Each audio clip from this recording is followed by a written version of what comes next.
मारूफ इनकलाबी शायर अहमद फराज के कलाम को रुमानियत और मज़ाहमत का इस्तारा करार दिया जाता है।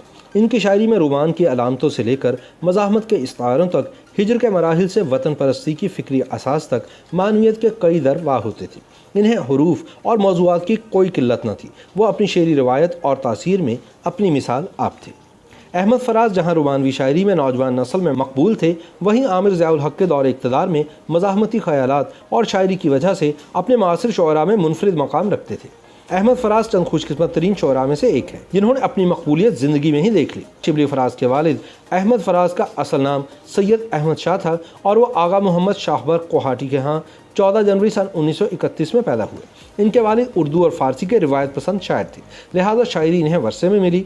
5-6 बरस की उम्र में पहला शेर उस वक्त कहा जब इनके वालिद ईद के मौके पर अहमद शाह और इनके बड़े भाई मसूद शाह के लिए कपड़े खरीद कर लाए। अहमद शाह को भाई के मुकाबले में अपने कपड़े पसंद नहीं आए तो इसका शेरी इजहार यूँ किया, लाए हैं सबके लिए कपड़े सेल से, लाए हैं मेरे लिए कपड़े जेल से।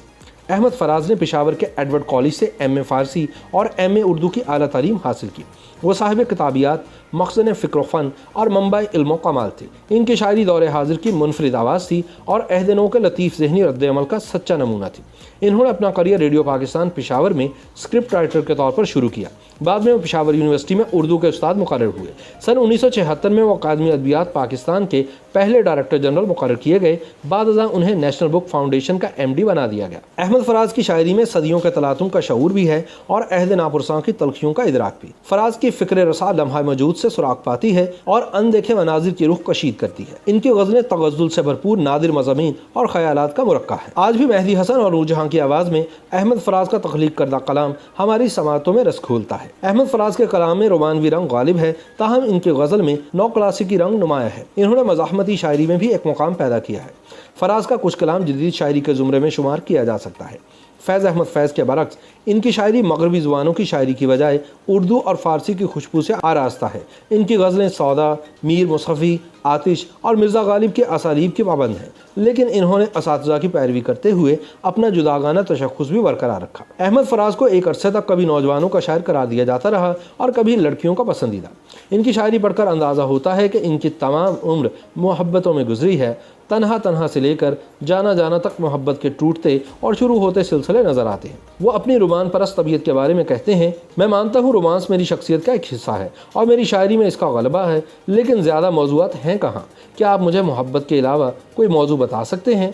हर शायर अहद कदीम से लेकर आज तक मोहब्बत के मौज़ूआत पर अपने तजुर्बात की रोशनी में लिख रहा है, लेकिन यह मौजू फिर भी नया है। मुज़ाहमती शायरी में फराज का शुमार इनकी नज़्म पेशावर कातलों के मंजर-ए-आम पर आने से होने लगा था। ये नज़्म आज़ादाना दस्तयाब न थी। पेशावर कातलों नज़्म में फराज लिखते हैं, तुमने देखे हैं जमहूर के काफ़िले, उनके हाथों में परचम बगावत के हैं।